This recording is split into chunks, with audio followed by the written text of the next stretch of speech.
Let's begin by bringing you updates on the building collapse in Abuja.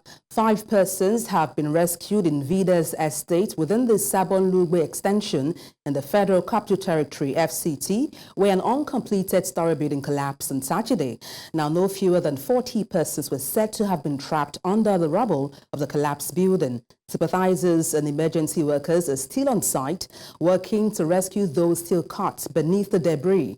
FCT Police Public Relations Officer Josephine Ade, who confirmed the rescue of 5 persons, said preliminary investigations revealed that the building was previously demolished by the Federal Capital Development Administration, FCDA, due to its location in an illegally acquired area. And let's also tell you that the Lagos Blue Line Rail has resumed after a fire outbreak on a section of its track on Saturday. Boyega Akosile, spokesperson for Babajide Sanwo-Olu, governor of Lagos State, said the fire occurred at 4:12 p.m. on Saturday. He adds that the incident was a minor one and no casualties were recorded because the train was not operating at the time. In a statement shortly after the incident, the Lagos Metropolitan Area Transport Authority, LAMATA, said engineers were working to replace the burnt cables.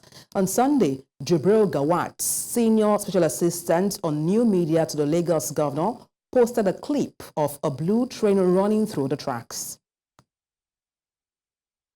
In the meantime, Nigerian Safety Investigation Bureau has reported that almost 48 hours after the tragic helicopter accident in Port Harcourt region of Rivers State, neither the chopper's debris nor the 3 people who were left inside have been located. In a statement on Saturday by Director of Public Affairs and Family Assistance of the NSIB, Bimbo Oladeji, stated that as at 7:30 a.m. local time, rescue teams resumed search operations in line with global best practices, but left the scene same day without finding anything.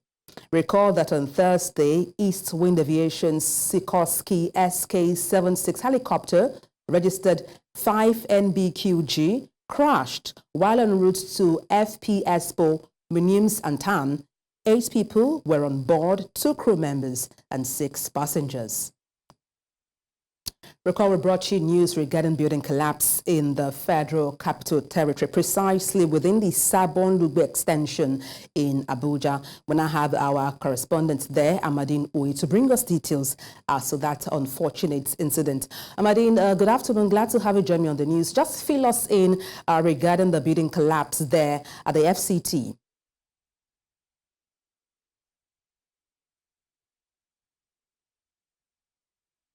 This is the exact spot where it occurred. If you come this way, camera, look at, you see there's a tape restricting people into these environments. But here I'm standing at the exact location. What eventually happened was that there's a demolition exercise ongoing at this estate. You see debris of the remnants of the building. If you also follow me once again, camera, you can pan that way. You see a bulldozer somewhere down there pulling down structures.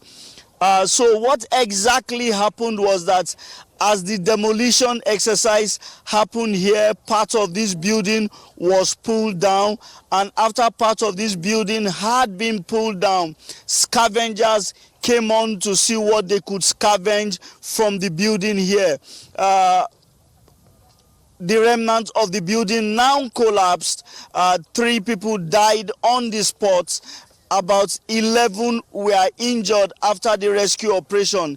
Then 1 other scavenger who had climbed another building to scavenge fell from that building, hitting his head on the floor. So we had 15 victims, 4 dead with 11 injured. Regarding the building collapse, Amadine, just to find out, what are people saying about it? Were there telltale signs it would cave in anytime soon?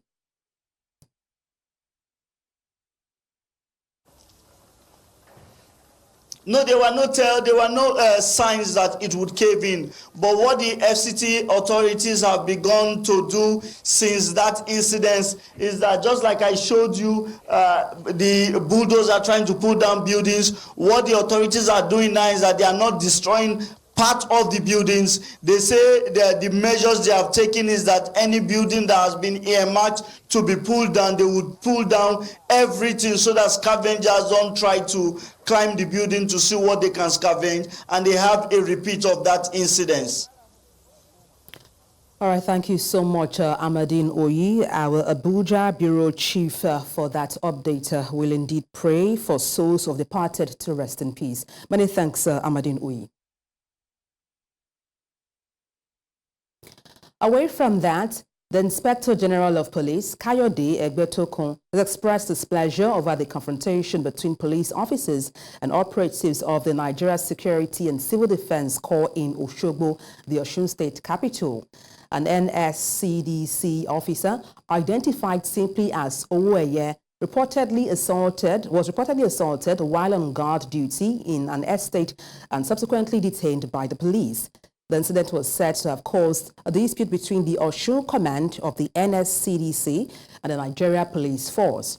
The Osun State government later held a meeting with security heads to resolve the rift.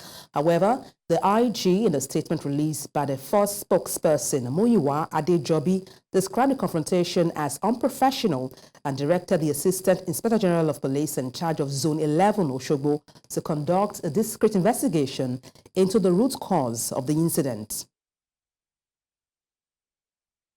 Families of identified slain police officers in the southeast have received relief materials from a group after the security men were said to have lost their lives to attacks by gunmen while on their duty posts in different states in the region. News Central's Chinwe Ugele reports that the presentation of the items to Abia State victims was done at the police headquarters in Umuahia in the presence of the Commissioner of Police.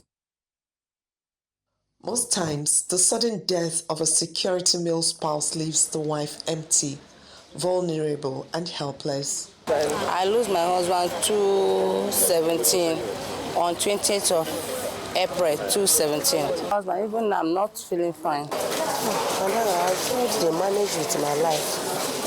I'm a businesswoman, but I don't get anything to help myself to do any business. No matter how prepared they seem for the worst to happen in the line of duty, their families still never get over it because of the gap their demise creates in the home. When you are in that painful place, one thing that should give you joy is to smile to say he paid the ultimate price.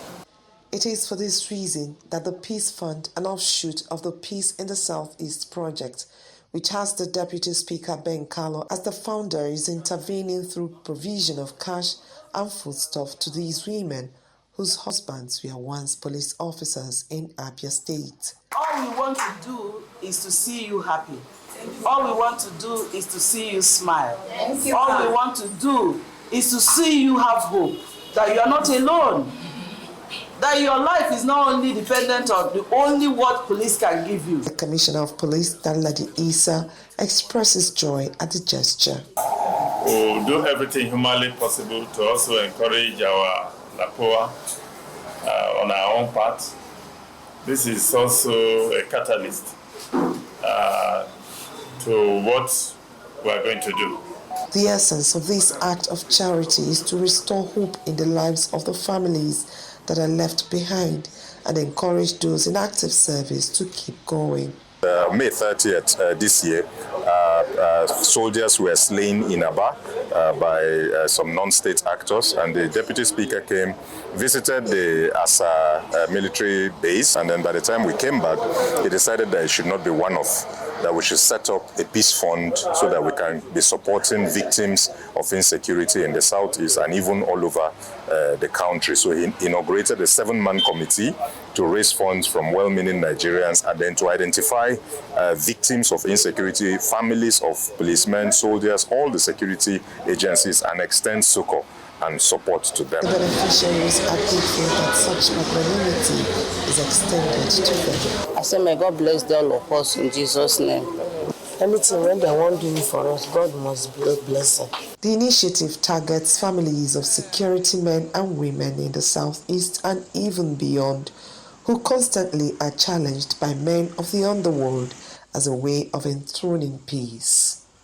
In Umuahia for News Central, I am Chinwe Ugele.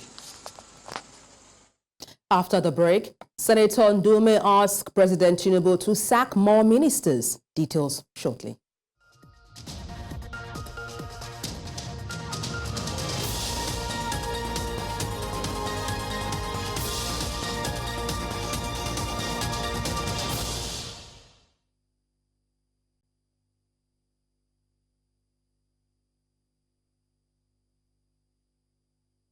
Thank you for staying tuned. The news continues in Nigeria, where the senator representing Borno South, Ali Ndume, has asked President Bola Tinubu to sack more ministers who are underperforming to fast-track the implementation of his renewed hope agenda for the country. In a statement in Abuja, Ndume described the rejigging of the federal cabinet and establishment of Ministry of Regional Development to oversee all regional commissions in the country as a welcome development.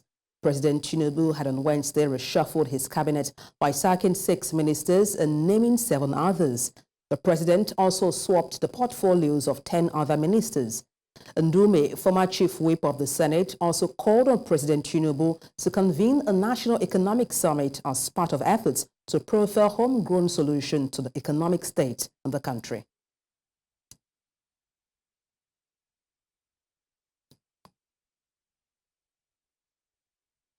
To election matters, where the new Nigeria People's Party, NNPP, has secured all the chairmanship and councillorship positions in the just concluded local government elections across the 44 local government areas in Kano State in a sweeping victory.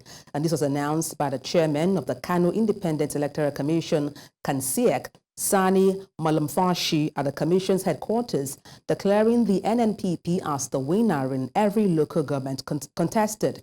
6 political parties participated in the election, which was conducted peacefully throughout the state. And now to education matters, where the Delta State High Court in Warri has issued an order restraining the Joint Admission and Matriculation Board from implementing its recent policy requiring minimum permissible age of 16 years for university admissions in the country, pending the hearing and determination of the motion on notice filed against the board. In a statement on October 16th, JAM stated that only candidates who will be 16 years old by August 2025 will be admitted to tertiary institutions. This directive was a follow-up to the new policy that the Ministry of Education introduced, which states the adoption of 18 years as the minimum age for admission into tertiary institutions. JAM, however, made an exception for students seeking admission in the 2024-25 session. Nigeria's federal government says that it has commenced the process of nationalizing cartoon content in the country to help rebrand the nation's public image and inculcate the virtue of patriotism among citizens. Nigeria's Minister of Information and National Orientation made this known at the launch of the Unveiling and Rebrand Nigeria initiative, which held in the nation's capital in Abuja. Our correspondent, Emmanuel Bogodo, tells us more. Nigerian children singing songs of unity, hope and patriotism at the Unveiling and Rebranding Nigeria Initiative Conference, which held at the nation's capital, Abuja. Nigeria, Nigeria. Themed Rise Up Patriot, it's a gathering of reputable statesmen proven with integrity who appeal to the consciousness of their fellow countrymen to be positive and project admirable characters that will give Nigeria a good name in the international community. That if you realize what Nigeria is as a country, it is not difficult to love Nigeria, because many people love to hate Nigeria. Why? Because Nigeria is something else. Nigeria cannot be stopped. In spite of our problems, in spite of everything, Nigeria is still standing. What that means is, henceforth, for the next 3 years, we want to raise the content produced here in cartoons about us, about our values, about our tradition and culture, to at least 70% of the content our children are consuming.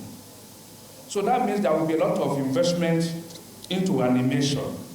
So on the 30th, 31st of October and 1st of November in Lagos, there's a festival of animation, creators. 26 countries are participating, so we will be there. A patriot should be a fully rounded citizen. You know, you must respect your heritage, you must take pride in your history and culture, but you must also be a citizen that obeys the laws, a citizen that votes, because if you don't vote, you are already creating the condition for reckless people to get into positions, public positions of responsibility, you know, and to create more problems rather to solve fundamental needs and aspirations of the citizens. A former Nigeria International Olympic gold medalist, Emmanuel Babanyaro, frowned at the negligence in the use of sport to promote patriotism to project a positive image for the country. Whenever we're on the pitch, it's not just us playing. We're representing over 200 million people.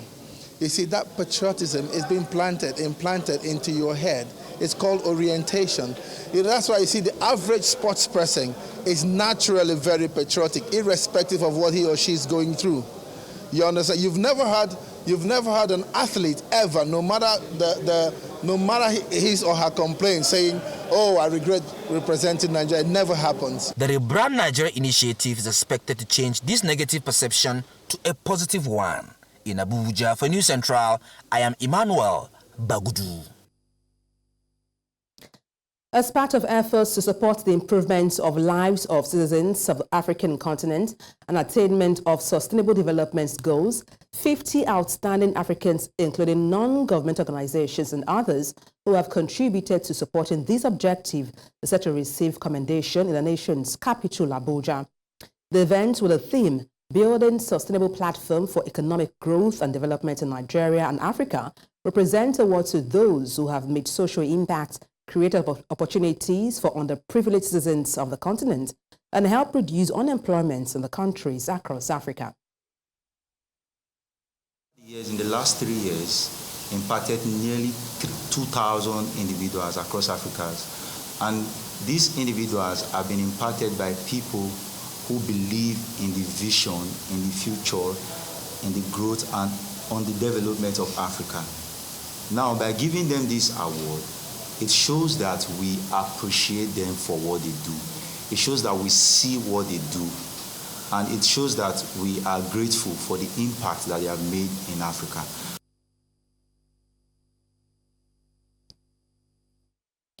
Nigeria's Rural Electrification Agency has signed a multi-stakeholder memorandum of understanding with the Nigeria Immigration Service, the Nigeria Police Trust Fund, the National Training Institute of Nigeria, and the National Agricultural Development Fund to enhance efforts aimed at accelerating access to clean, reliable, and sustainable energy for rural communities across the country.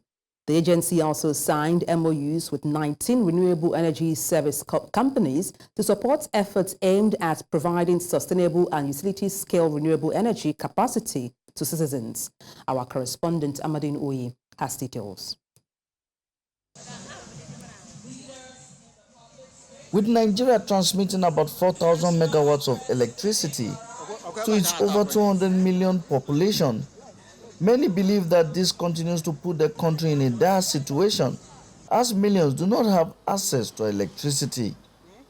According to Nigeria's Rural Electricity Agency, many citizens continue to face hardship as electricity for them and those in rural communities continue to be luxury. The country has the largest number of unelectrified Nigerians.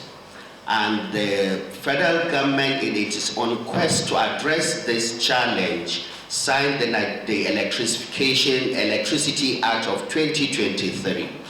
The Electrification Act changed the entire dynamics of electricity sector in the country by liberalizing the entire value chain and giving opportunity to states to participate in the entire value chain of the electricity in the country. In a bid to address this problem, the agency has signed a memorandum of understanding with about 4 key government agencies to help improve their operations and boost their service delivery to citizens. This partnership is not going to be just signing of a document and going. No. What we are doing here is signing a roadmap on which the Rural Electrification Agency and these government agencies are going to partner together to help in addressing key electricity challenge in the country. Representatives of some of the partners from the Nigeria Immigration Service, the Nigeria Police Trust Fund, the National Training Institute of Nigeria, and the National Agricultural Development Fund say the agreement will improve their operations and boost public service delivery. This project is a very laudable one, and NIS and REA are going to partner together. I think this is the beginning of many good things to come. At the Nigerian Immigration Service, we're deploying technology in manning our borders. When I say technology, I'm referring to the IVS system that we're using at all our borders. I'm talking about the e-gate at our airports. I'm talking about our data center, which is a Tier 4 data center, one of the best in the world. The deployment of solar-powered infrastructure across police facilities nationwide will not only reduce our dependence on traditional energy sources, but also provide sustainable and reliable power to our police personnel, enhancing their capacity to serve and protect. Renewable energy has the potential to significantly drive production in terms of quantity and productivity, particularly with regards to the quality of the produce. Renewable energy enables cold storage solutions that reduce post-harvest losses, helping farmers preserve their produce longer, increasing their incomes and accessing broader markets. The agency also signed MOUs with 19 utility service providers along the electricity supply and distribution value chain to help its quest to provide cleaner electricity to Nigerians. Thank you for staying with us. In Southern Africa, supporters of Botswana's opposition party, the Umbrella for Democratic Change, UDC, rally in Gaborone for its presidential candidate, Duma Boko, ahead of the upcoming general election. The Southern African country will hold general elections October 30. Botswana's President Masisi confronts his arch-rival at next week's election, but the real economic enemy may be elsewhere. Earlier, the Southern African Development Community, or SADC, officially launched its mission with a call for peaceful elections.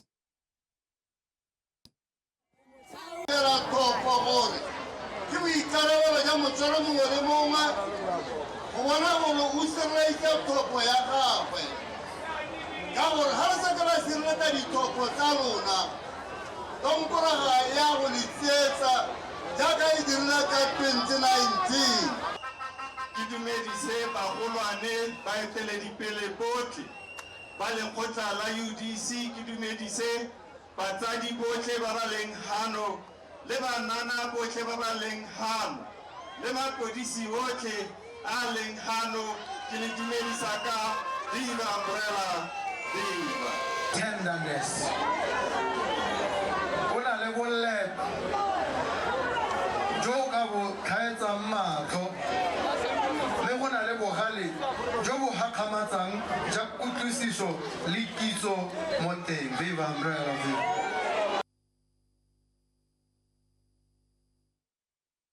Former Uruguayan President José Pepe Mujica cast his vote in the country's presidential election, in which a left-wing history teacher is tipped to win power after 5 years of center-right rule.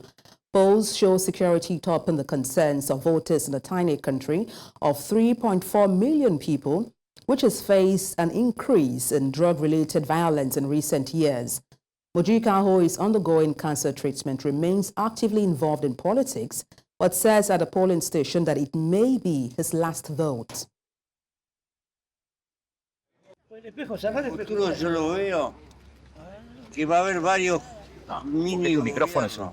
Gobierno de la industria, un gobierno de la ciencia.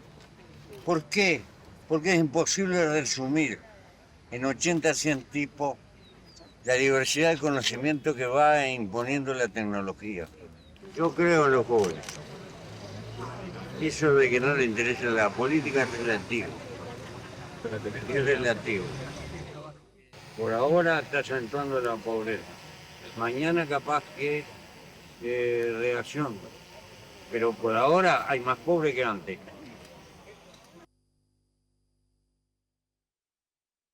Judges have reacted to parliamentary election results, which the Electoral Commission say the ruling party, Georgian Dream, won with 54.08% of the vote against 37.58% for pro-European opposition coalition, which disputes the results and refuses to concede defeat.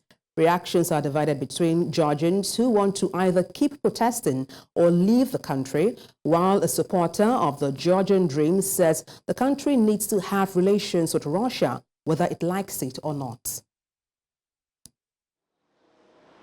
Obviously, Georgian Dream has stolen the elections. The final results are, I don't know, ridiculous. I don't know, I think everyone is thinking about two versions, either to like keep protesting and protesting, or just like Belarusians did, like leave this country and start a new life somewhere else. They are not promising, in my point of view, because our European aspirations and moving towards the West will be under big question now, despite that the ruling party says that they will manage everything, so we don't believe it. But of course we will defend our historical and will of more than 80% of people who wants to join European Union and who wants to become member of this big family. And I think we should take all the measures to manage. Former U.S. First Lady Michelle Obama has aired her genuine fear that presidential candidate Donald Trump could retake the White House as the popular former First Lady made a passionate appeal to voters in the desperately close U.S. election. Both Trump and Kamala Harris were in Michigan searching for holdout votes ahead of the November 5 election, with Harris focused on abortion rights and Trump returning to his anti-immigrant campaign theme. Obama said Democratic candidate Harris would be an extraordinary president of the United States if elected in just 10 days. But posed forecasting a virtual dead heat, she also spoke of a sense of frustration and anxiety that few on Harris's team dare express after she lost some momentum in recent weeks.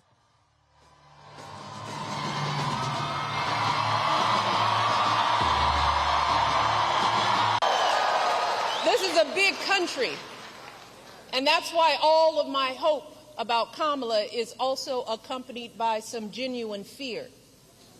Fear for our country, fear for our children, fear for what is coming our way if we forget the stakes in this election. And y'all, that's why I'm here today. And y'all know I hate politics.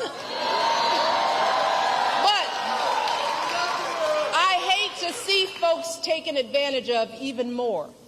So I hope you'll forgive me if I'm a little frustrated that some of us are choosing to ignore Donald Trump's gross incompetence while asking Kamala to dazzle us at every turn. I hope that you'll forgive me if I'm a little angry that we are indifferent to his erratic behavior, his obvious mental decline, his history as a convicted felon, a known slumlord, a predator found liable for sexual abuse, all of this while we pick apart Kamala's answers from interviews that he doesn't even have the courage to do, y'all. Women have died because of these bans. How could anybody say that they wanted this? And you have heard me say, I do believe Donald Trump to be an unserious man. But the consequences of him ever being president again are brutally serious. Brutally serious.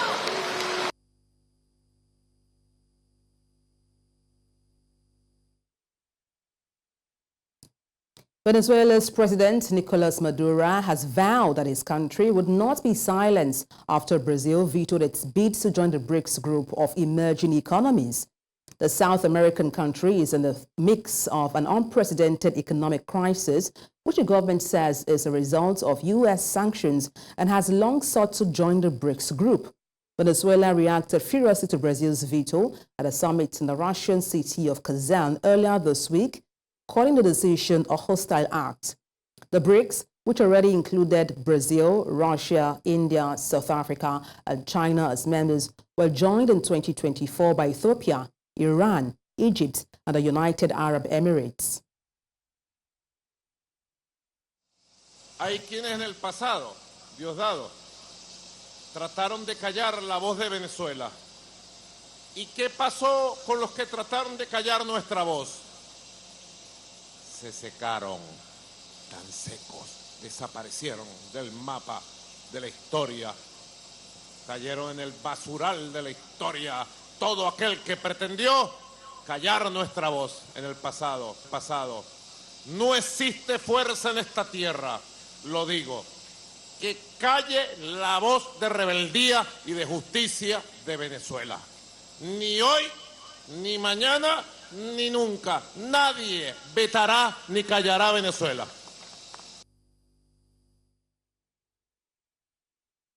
A truck rammed into a bus stop north of the commercial hub Tel Aviv in Israel on Sunday, injuring dozens of people. Police did not immediately say what caused the incident or whether it was an attack. At least 16 people were initially transported to nearby hospitals, which multiple injuries were confirmed. The incident comes as Israel marks the Hebrew calendar anniversary of unprecedented Hamas attack on October 7 last year that sparked the ongoing wars in Gaza and Lebanon.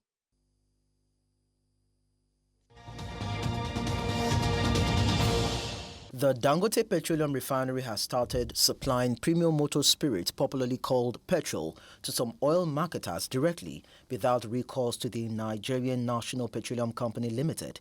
It was gathered that while more oil marketers were intensifying efforts to buy the product directly from the plant, others were importing the commodity as hundreds of millions of litres of imported PMS should hit Nigeria's shores in 2 weeks' time. The report cited a document obtained from the Nigerian Port Authority which showed that about 123.4 million litres of PMS were berthed at 2 seaports to improve fuel supply nationwide. Abuja, the World Bank's Managing Director of Operations, has held discussions with Wale Edun, Nigeria's Minister of Finance, over the mission to bring affordable electricity to 300 million households in one of Africa's largest economies. This project also has prospects of creating new investments, boost job opportunities, and ensure gender equality. All falls under the mandate of the World Bank's International Development Association in supporting developing economies. Nigeria's coordinating minister of the economy made these admissions. Well, I think as part of our overall macroeconomic reforms, we are at the domestic level, we are putting in place policies and a framework and even an environment that will encourage private sector investment. And I think this is key. Already in Nigeria, we do have private sector participation in the electricity sector. We have liberalization of electricity sector, but up to date now, we have not quite got it right. So I think our compact will be pushing us in the direction of market-based solutions in terms of pricing, in terms of investment, in terms of entry and exit into the electricity market that should get us over the edge in terms of putting us in a place where we can provide electricity to the majority of Nigerians, in fact, all Nigerians. Finally, on business news, Mozambique's US dollar bonds, which is due in September 2031, has dropped for a 5th day, the longest sell-off since April, after the opposition leader called for a revolution, threatening to escalate political unrest as election results are released on Thursday. The bonds fell 1.987 cents on the dollar to 83.917, pushing the yield to nearly 13% and putting them among the worst performers in emerging markets during the trading session. One of the world's least developed nations, Mozambique, has already been rocked by a corruption scandal and repeated tropical cyclones that have taken a toll on the economy. And that's all on business news. I am Likon Onabanjo.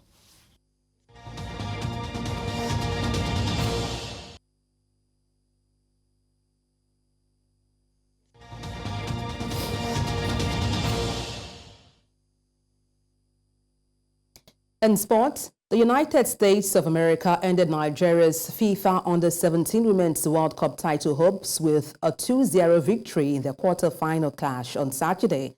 2 goals from Catherine Fola and Kimball Ascanio were enough to defeat the Flamingos as the Americans avenged their 2022 quarter-final loss to Nigeria.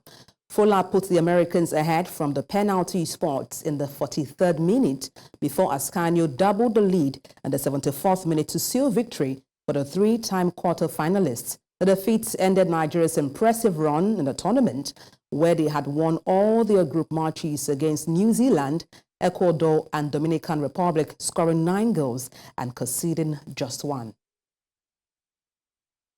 A first-half brace from Captain Rasheedat Ajibade secured Nigeria's Super Falcons a 2-0 win over the Green Ladies of Algeria in an international friendly at the Remo Star Stadium, Ikenne, on Saturday. Ajibade opened the scoring in the 24th minute, launching onto a long-range pass from midfield and lobbing the Algerian goalkeeper, who had rushed out of her area. The 24-year-old forward doubled the lead just before halftime with a stunning volley from the outside of the box. The win marked a solid start for Justin Madugu's side, who are in the process of rebuilding after a disappointing Olympic campaign. For the Braves, and for me, the glory goes to the team, not just myself alone. It's a new team. We keep building from this point, and yeah, it's not an easy job, but it's a work in progress. We are just starting. We know it's still work in progress. We wanted to start on a good note, and like you see, the girls have started quite on a good note. We are not saying we're satisfied with the performance because, like I said, it's still work in progress. But we need matches like this, games like this, to be able to test the players' abilities, to see what they can also bring to the table so that we ensure that at any time we select the best to represent the country. Ethiopia's Yomif Kajolcha broke the men's world half marathon record in Valencia, clocking a time of 57 minutes 30 seconds to shave a single second off the previous mark. In Kajolcha's 6th appearance over the distance, the 27-year-old world indoor mile record holder took control of the race from the 3-kilometer mark. Kajolcha passed through 5 kilometers in 13 minutes 38 seconds, 10 kilometers in 27 minutes 12 seconds, and 15 kilometers in 40 minutes 56 seconds when he broke away from the Kenyan pair Daniel Meteko and Isaiah Lasoi to secure victory and beats the world record set by Jacob Kimlimo of Uganda in Lisbon 3 years ago.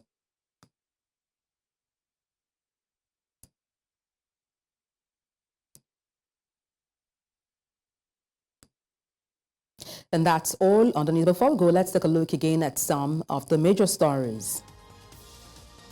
Security operatives have rescued 5 persons while several are still trapped in Abuja building collapse.